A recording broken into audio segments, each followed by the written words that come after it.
ngayon ay the moment of truth. Susubukan kong sindihan itong aking ginawang kalan na mayroong double chamber sa loob ng ating pinaka-chamber. Ibig sabihin, dalawang daanan ng mantika or used oil, dalawang pondo. So, ang pagaganahin ko lang muna itong outside diameter. So, ito lang muna ang lalagyan ko ng langis, yung nasa labas. Then, titignan ko kung ito yung magpe-perform. So, ito yung moment of truth. So, babalik rin ko lang ang camera para matututukan nyo. Okay. Ayan. Ito ibig sabihin, ito, ganito na lang. Okay, kung mapapansin nyo, walang laman itong ating gitna na ito. Wala ito. Ang meron lang itong side na ito. Itong gilid lang, yung paikot. So, ang gagana lang ngayon, itong ano lang, itong sa malaking diameter na mayroong used oil. So, kung mapapansin nyo, walang, dito sa lugar na to ay walang used oil. Ano ito, naka-drain ito. Una kong pagaganahin itong nasa gilid. Titignan kung gagana nga. Okay, so sana gumana. Ito na yung moment of truth. So, ayan siya Okay, so ang unang pagaganahin lang natin ay yung isang ito lang ang bubuksan natin. Kasi itong bulb na ito, diretso sa salon na to, ang pupuntahan lang yan ay itong lugar na ito. Dito lang siya magdediretso ng kanyang supply. Okay, so for the meantime, ito lang muna ang aking susubukan. Okay, so bubuksan ko na yung bulb. Ipupul ko para ma-maintain talaga yung kwan doon. Kasi hindi pa masyado nakakuan yun. Naka-abot sa pinaka-level. Okay, so ano na yung ating bulb, naka-open na. Okay, so hindi yan mag-overflow, mag-eksakto lang yan dyan. Pagka nabawasan yan, kusang magpipid yun. Kaya nga ito ay automatic oil regulator na ang tawag sa atin ngayon dito. Okay, so tetestingin na natin kung ano ang magiging performance. Sana maayos ang magiging performance. Okay, so sisindihan ko na. Okay, so gumagana na yung ating kalan. Yung gitna niyan ay walang laman. Mapapansin nyo, ayan, walang laman yung gitna. Sa gilid lang ang merong langis niyan, ang merong used oil.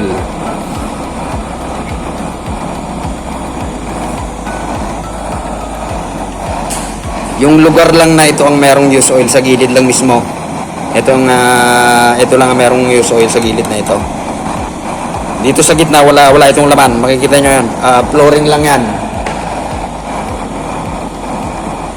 Okay, nagkakaroon lang yan ng orange na kulay pagka napapasukan ng hangin galing sa labas.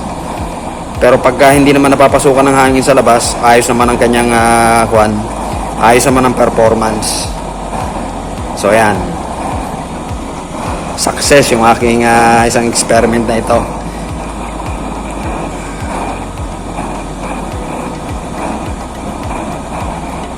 Kung mapapansin nyo, yung pinakagitnang chamber niya ay walang laman yun.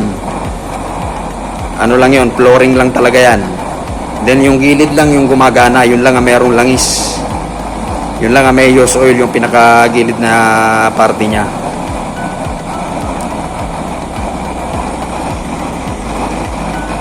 Nagkakaroon lang ng orange yan kapag nalalagyan ng kuwan. Pagka napapasukan ng hangin na galing sa labas.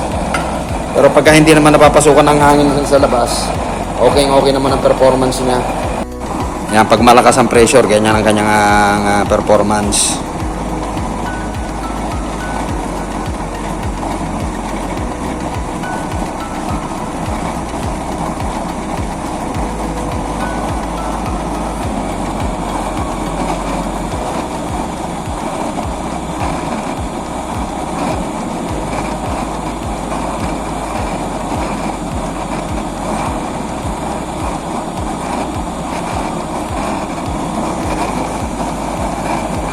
Masyado lang maliwanag kasi ngayon, nasa bintana ko, kaya hindi masyado makita ang kanyang pagka blue flame.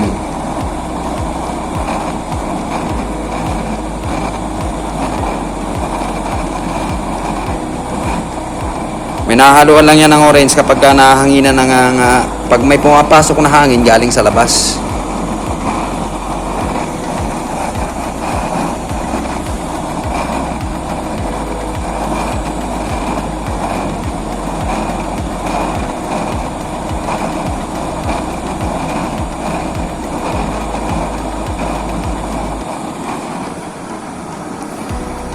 Ayan, hindi masyado makita kasi maliwanag.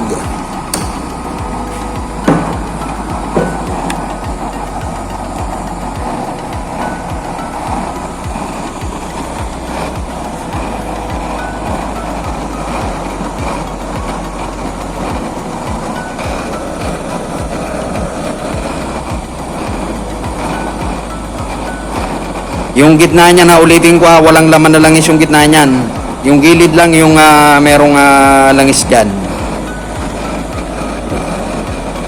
Yun lang ang gumagana ngayon dyan, yung gilid na portion. Okay naman ang performance na ito.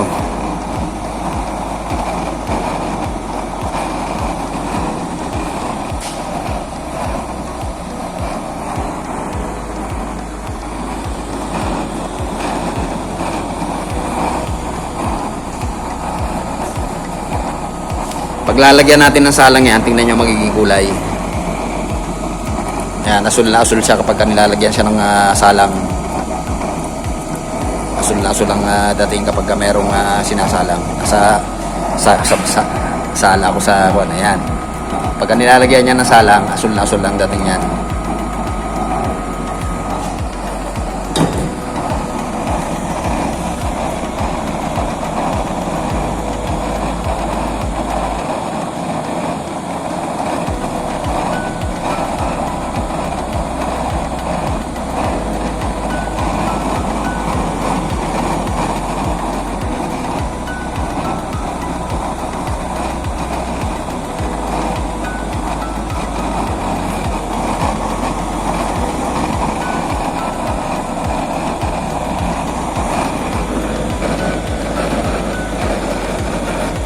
O pwede rin pala yung naisip ko na yon, yung yung gilid lang na lalagyan yung pagaganahin, yun lang merong langis, yung gitna walang langis yung gitna niyan.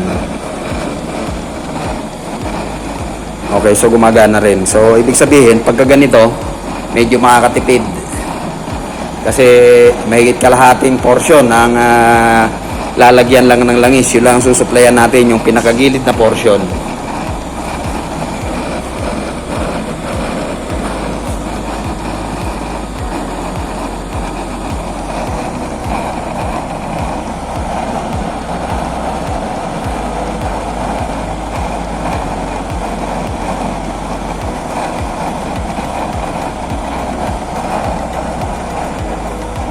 Okay, so yung gitnang portion na ito ayan. Nakita nyo walang kalaman-laman, malinis. Malinis yung ating panundot, yun. Tutundot ko. Walang laman yan na langis. Ayan. Susundutin ko yung gitna. Ayan. Wala siyang laman na langis. Pero yung gilid, ito, ayan. Ito yung kanyang langis na supply. So, ayan, pwede rin pala yung ganong pwede pala yung naisip ko na paraan na yung isang portion lang ng ating chamber ang ating pagaganahin. So, ang pinagana ko lang ngayon ay yung gilid na portion. So, ayan, gumagana naman siya. Okay naman. Okay naman ang performance. Okay, so medyo lalakasan ko yung ating blower. Ayan, medyo nilakasan ko. Nilagay ko ngayon sa pool.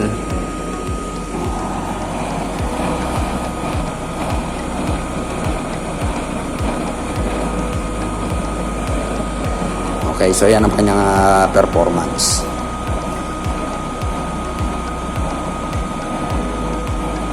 Kahit walang laman yung gindang chamber na use oil, gumagana pa rin siya.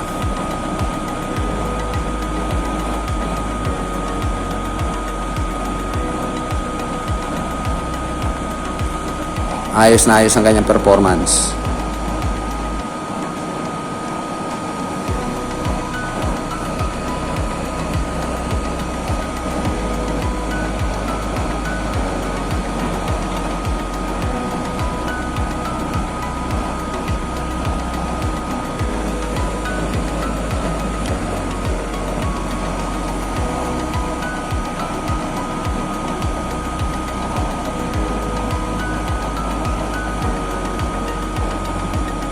Kahit na sa gilid lang yung merong langis, ayos pa rin ang kanyang performance. Pwede pa rin siyang gamitin.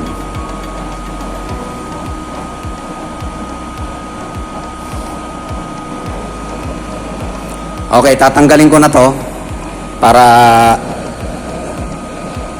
nakikita nyo mismo yung loob. Kaya lang, pag tinanggal natin itong upper part, medyo magbabago yung apoy niyan. Sige, susundutin ko ulit, kukuha ako panundot. Welding rod ang gagamitin ko pag sundot. Ito, kumuha ko ng 2 welding rod.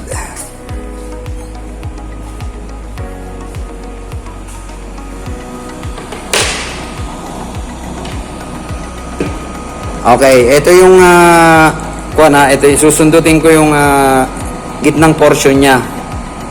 Ayan, tinutuktok ko.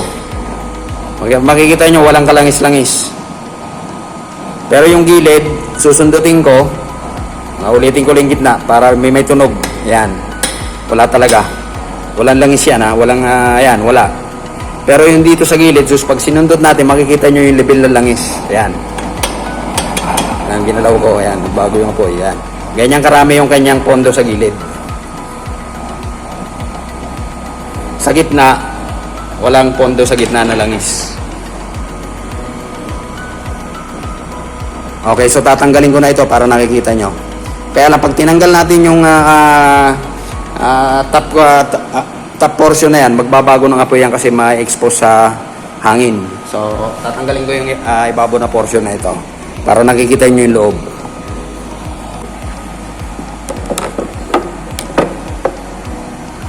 Pwede na. Yan, pwede na yan.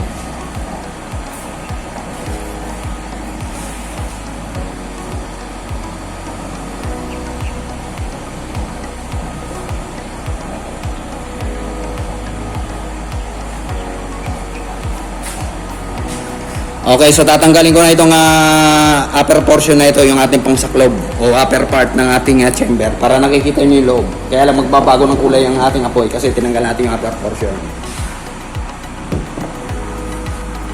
So yan ang nangyari. Teka, patayin ko kaya muna. Okay, pagka nilalagay natin yung upper portion, ganyan ang nangyayari. Nagiging blue flame siya.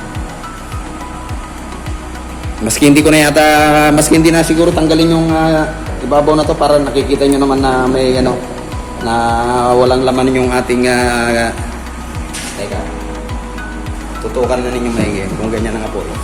Ihinaan ko yung apoy. Yan, mas visible. Okay, kung mapapansin ninyo yung gitnang portion, wala talaga siyang walang pondo na langis. Ganyan lang ang kanyang itsura, yung gitnang portion na yan. Wala siyang kalangis-langis. Sa gilid lang talaga yung merong langis. Doon lang talaga nag-aapoy sa gilid. So, effective yung naisip ko. Gumana yung nasa isip ko. So, titigan nyo maigi. Yung gilid lang yung nag-aapoy. Ang blower niya, nilagay ko lang sa number 3. Naka-expose sa hangin niya, kaya ganyan ang kulay ng apoy. Ibabalik ko ulit yung ating upper portion para bumalik siya sa normal operation. Okay, ibabalik ko ulit yung upper portion. Makikita nyo magbabago ulit yung apoy niyan.